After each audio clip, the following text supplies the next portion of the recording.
Oi pessoal, bem-vindos a mais um vídeo da RPG Planet. Eu sou o Cello e hoje voltamos com a série Monstros de D&D. E os monstros escolhidos aí pelos nossos apoiadores foram as perigosíssimas plantas inteligentes.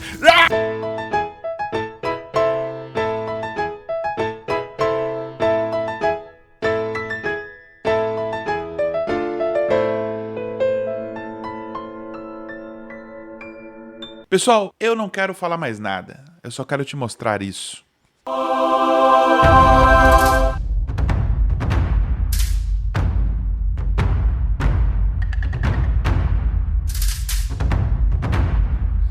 Um brinde a vocês, boas rolagens, boa sorte.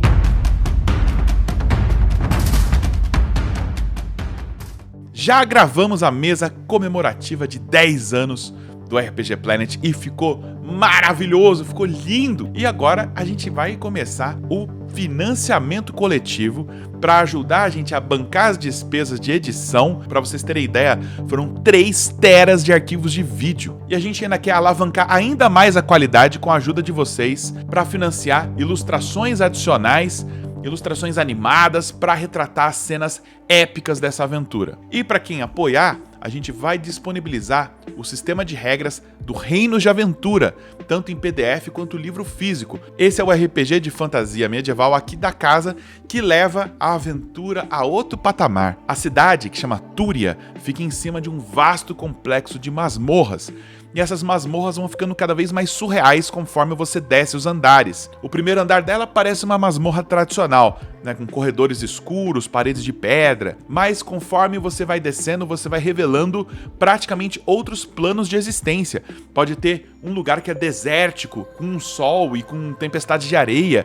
Você pode descer ainda mais e encontrar uma linda floresta. Um dos andares é simplesmente um céu estrelado gigante, onde barcos voadores lutam pela supremacia de um clã contra o outro. Tudo isso e muito mais você vai encontrar no livro básico do Reino de Aventura, mas se você se interessou, você já pode baixar o Quick Start assim que a campanha começar. Então corre lá, a pré-campanha já está no ar, no catarse.me/RPGplanet 10 anos.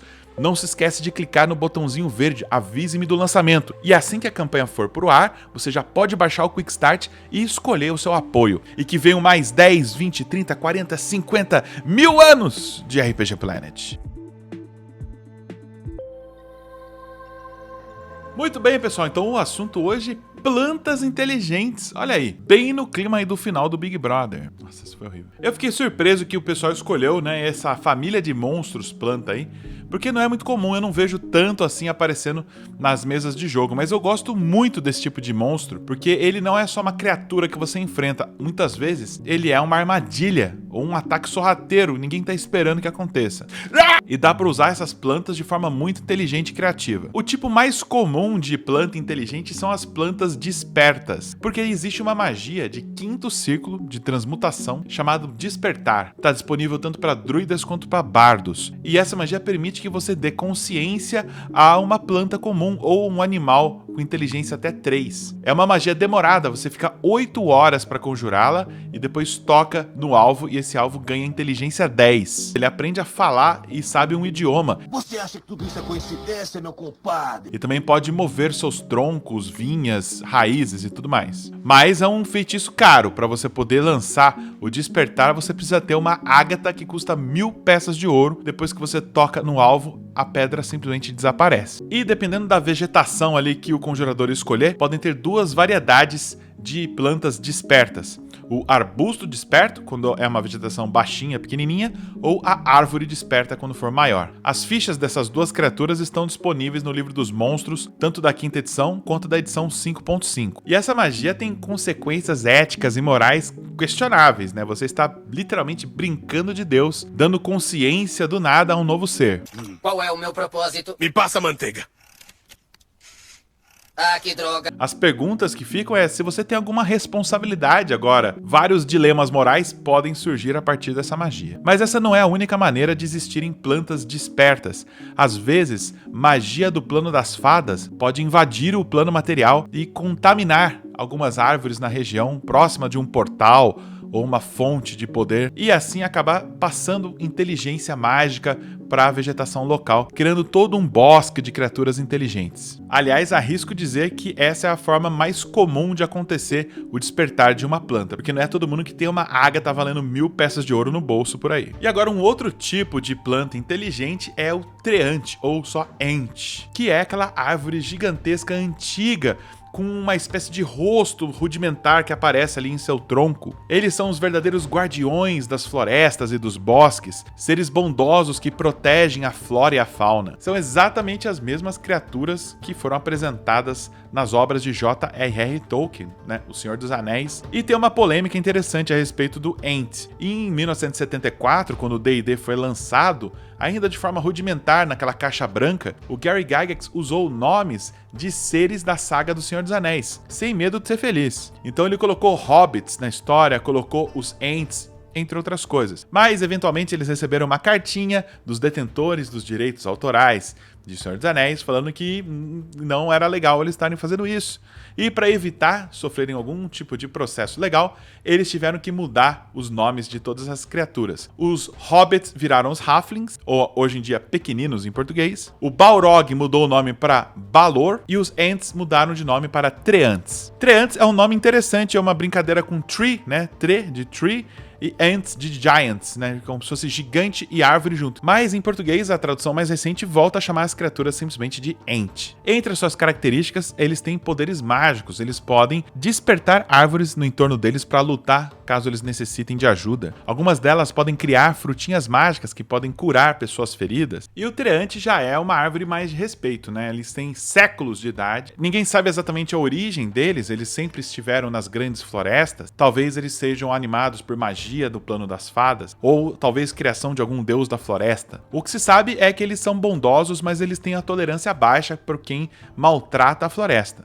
Um mago que soltar uma bola de fogo desavisada ali no meio dos arbustos pode chamar a atenção de um treante, que vai puxar a orelha dele. Alguns são guardiões de portais para o plano das fadas, outros são verdadeiras moradias de seres feéricos que moram em seus galhos, já outros são peregrinos que andam pela floresta de tempos em tempos para verificar se está tudo bem. São ótimos coadjuvantes para sua aventura, para passar missões interessantes para o grupo, mas pode acontecer deles serem vilões da sua história. De repente um treante foi atingido por uma flecha amaldiçoada e o grupo precisa remover essa flecha de seu tronco enquanto ele ataca quem está em sua volta. Ou o treante simplesmente ficou insano com o avanço da civilização humana e agora considera todos os humanoides que moram em uma cidade como inimigos, e o grupo precisa tentar pacificar a situação de alguma forma. Se acabar em luta, o treante é um oponente bem perigoso. Ele tem nível de desafio 9, dá 2 ataques por turno e é considerado uma arma de sítio, ou seja, dá dano dobrado em objetos e estruturas. Ele também pode jogar pedregulhos ou até partes da própria casca de árvore nos inimigos que estiverem longe. E uma vez por dia eles podem também animar plantas, vegetação em volta deles para ajudá-lo no ataque. E agora, de uma planta bondosa, que é o Ent, vamos para uma planta maligna. Aliás, uma família de plantas malignas que são os Insus Praga. E os Insus Praga apareceram pela primeira vez nessa aventura, a Cidadela Sem Sol. Eu tenho um carinho muito especial por ela, já mostrei ela aqui no canal algumas vezes, porque ela foi a primeira aventura da 3ª edição de D&D que eu mestrei e foi meio que responsável por eu ter voltado pro RPG, porque na época eu tava meio que não querendo mais jogar tanto e tal. E nessa aventura tem um druida maligno chamado Belak, que está espalhando sementes de uma árvore maligna pelo mundo, e quando os pequenos brotinhos nascem, eles criam perninhas e saem andando, atacando quem tiver em volta. E a história é muito interessante, porque a árvore que dá origem a todos os Insus Praga é chamada de árvore Gultias. E a árvore Gultias tem origem de uma estaca de madeira que foi encravada no peito de um vampiro. Por algum motivo a estaca ainda estava meio verde, o sangue do vampiro se misturou com a seiva primitiva dessa estaca, que foi brotando raízes no chão, e de lá nasceu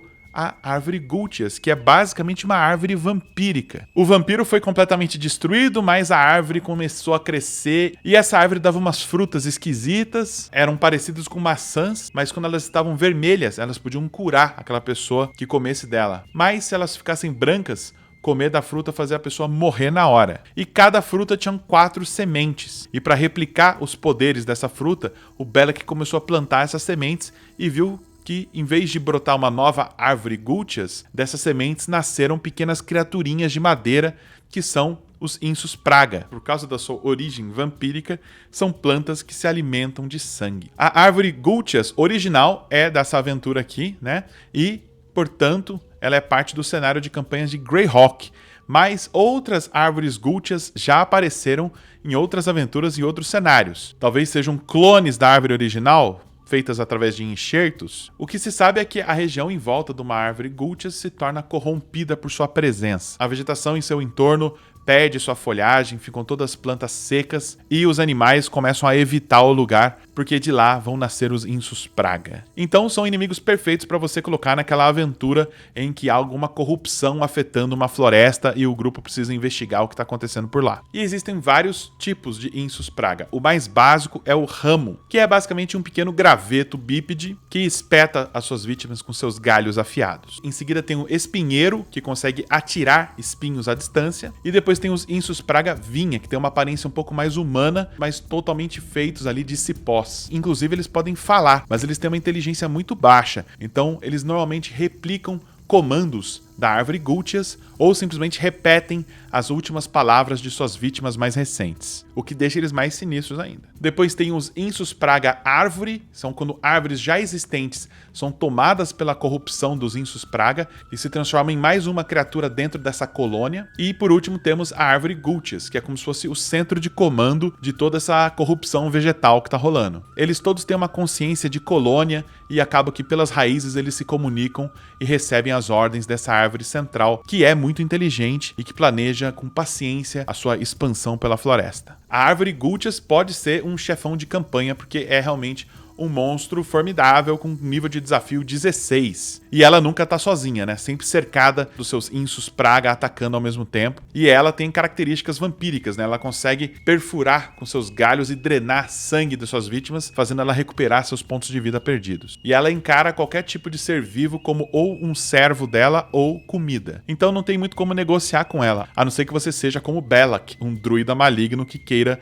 espalhar suas sementes por aí. Bom, e agora seguimos aqui com mais uma planta clássica de D&D, que é o Monte Verderrante, ou Shambling Mound na versão original. É uma criatura muito clássica que apareceu pela primeira vez em 1975, foi escrita pelo próprio Gary Gygax e super inspirado nos monstros de quadrinhos como o Monstro do Pântano ou o Homem-Coisa da Marvel. E a sua aparência, quando ele está imóvel, é de um amontoado de vegetação podre e úmida, mas quando ele se levanta, parece uma criatura bípede de mais ou menos uns 2,40 metros de altura, com algo semelhante a uma cabeça em algum lugar dele, feito não só de vegetação, mas como também terra e lodo. E ele mora em pântanos ou em masmorras. E ele é uma criatura que come qualquer tipo de matéria orgânica. Podem ser outras plantas ou animais, o que tiver em volta. A carcaça, o que é deixado para trás, acaba fazendo parte de todo o seu corpo. Então ele é basicamente um lixão de cadáveres e restos de planta ambulante. Ele tem um pouco de inteligência, mas não dá muito para negociar com ele também não, porque ele tem uma fome insaciável e um instinto básico de sempre atacar e devorar o que tiver em volta. Os sinais da presença de um monte verderrante é simplesmente uma grande área de natureza morta, porque ele já devorou o que estava em volta dele e está meio que descansando ali. E ele tem uma relação muito interessante com eletricidade. Desde sua primeira versão, ele é imune a dano de eletricidade e a eletricidade às vezes até ajuda ele a recuperar pontos de vida. E também, ao contrário de outras criaturas tipo planta, ele não é vulnerável a fogo, inclusive ele é resistente a fogo e frio. Isso porque ele está constantemente úmido, então isso acaba freando as chamas. Agora, com relação à eletricidade, isso tem muito a ver com a sua origem. Num artigo da Dragon Magazine de 1997, é explicado que um monte verderrante surge através de um relâmpago que atinge a vegetação morta. Por causa de alguma magia maluca, esse relâmpago cria vida no local onde ele atinge, fazendo novos montes verderrantes surgirem de tempos em tempos. Magos e druidas diversos já tentaram replicar a experiência soltando magias de relâmpago contra a vegetação morta para ver se aparecia um monte verderrante como consequência disso, mas nunca conseguiram. Ninguém sabe por que alguns relâmpagos têm essa característica específica de trazer algo à vida. Talvez seja a mesma ideia do Frankenstein, que ganha vida através da eletricidade de um raio, de um relâmpago. É uma história meio maluca, mas essa origem dele está preservada até a atual edição de D&D 5.5. Inclusive, a sua ficha mais recente inclui dano de relâmpago nos seus ataques, fazendo ele ser uma criatura planta bem única e diferente. Outra estratégia dela é agarrar suas vítimas e colocá-las dentro do seu corpo, onde elas vão ser amassadas por todo aquele emaranhado de folhas e galhos afiados. A pessoa vai aos poucos sendo dissolvida ali dentro, e quando ela morre ali dentro, ela vira adubo para ela crescer ainda mais. Dentro dela, em algum lugar, existe uma espécie de cérebro, onde está essa energia elétrica dela. Mas não fica na cabeça. Muita gente acha que cortando a cabeça resolve, mas não é ali que está o sistema nervoso central da criatura, e sim em algum lugar dentro do seu peito. O Monte Verderrante é um monstro de nível de desafio 5, mas por suas características de atacar de surpresa e conseguir absorver suas vítimas, é uma máquina de matar personagens de nível baixo. Bom, e a última planta que eu vou mencionar hoje é a perigosíssima Almíscar amarela. É uma planta parecida com uma orquídea, né? Ou seja, tem umas trepadeiras e ela acaba andando como se fosse uma serpente, usando as suas vinhas. E elas se agarram a galhos de outras árvores por ali. E lá ela espreita. Só que essa planta tem capacidades sobrenaturais. Primeiro de tudo, ela tem um cheiro, daí vem o seu nome, Almíscar amarela. Esse cheiro, ele enfeitiça as pessoas, fazendo com que elas andem em direção à planta. E quando eles tocam na planta, eles são afetados com um solavanco psíquico. Se esse solavanco psíquico matar a sua vítima, uma sementinha de Almíscar amarela brota de seu cérebro. E ela acaba usando aquele corpo como adubo para uma próxima planta. E enquanto isso, aquele cadáver se levanta e se torna um zumbi amarelo, que a planta usa para se proteger de predadores ou de inimigos. Ou seja, é uma planta, uma orquídea que cria zumbis. E os zumbis são muito estilosos, porque eles têm aqueles pedaços de planta saindo do corpo. Ela aparece na 5ª edição, na aventura Tumba da Aniquilação, mas é um monstro clássico também de edições passadas. E é com ela que a gente encerra o vídeo de hoje, mas a gente não pode ir embora sem um gancho de aventura. E eu pensei no gancho de aventura envolvendo justamente essa última planta que eu mencionei, que é o Almíscar amarelo. Eu imaginei uma aventura de investigação urbana numa grande cidade, como Baldur's Gate ou Waterdeep, né, Águas Profundas. Nessa história, a sociedade mais granfina, né, os socialites, assim, né, aquelas pessoas, os nobres, tal, que frequentam os grandes bailes e tudo mais, eles acabaram descobrindo um novo perfume que é a sensação do momento, que eles chamam de o Almíscar amarelo, que é um perfume que faz com que a pessoa exale um aroma irresistível. E os nobres e as madames estão desesperados atrás desse perfume, que é raríssimo e caro pra caramba. O grupo de aventureiros é contratado por um conde ou uma condessa com a missão de encontrar um revendedor desse perfume. E então a aventura começa com os nossos aventureiros procurando nas ruas por mercadores. E eles acabam achando um, só que esse mercador está vendendo uma versão falsa do perfume. E ao ser confrontado pelos jogadores, ele fala: o perfume acabou, não é mais encontrado em lugar nenhum, mas eu posso te levar até o fornecedor. E o grupo então é escoltado até uma estufa dentro da cidade, onde um herbalista foi o responsável pela criação desse perfume. Lá dentro, o grupo descobre que esse herbalista estava cultivando essa planta perigosíssima, o Almíscar amarelo. A intenção dele é remover o extrato dessa planta para diluir esse extrato em várias pequenas poções que são esses perfumes. E para resistir ao encanto dela e o seu dano psíquico, ele tinha feito uma espécie de roupa protetora, um macacão que cobriu o corpo dele inteiro, que evitava com que a planta entrasse em contato com sua pele, removendo a chance dele ser afetado pelo dano psíquico. Mas essa sua roupa especial acabou rasgando e ele não percebeu a tempo. E agora, esse herbalista e todos os seus ajudantes viraram zumbis amarelos que agora vão atacar o grupo. E agora o grupo precisa sair vivo dessa situação e, quem sabe, levando alguns frascos do valiosíssimo perfume para vender para a High Society da cidade. E aí, curtiu o gancho de aventura? Deixa aí nos comentários mais ideias aí para você implementar plantas inteligentes e plantas perigosas no seu jogo de D&D. Por enquanto é isso, pessoal. A votação já está aberta para o próximo monstro de D&D aqui dessa nossa série. A gente se vê numa próxima. Tchau, tchau.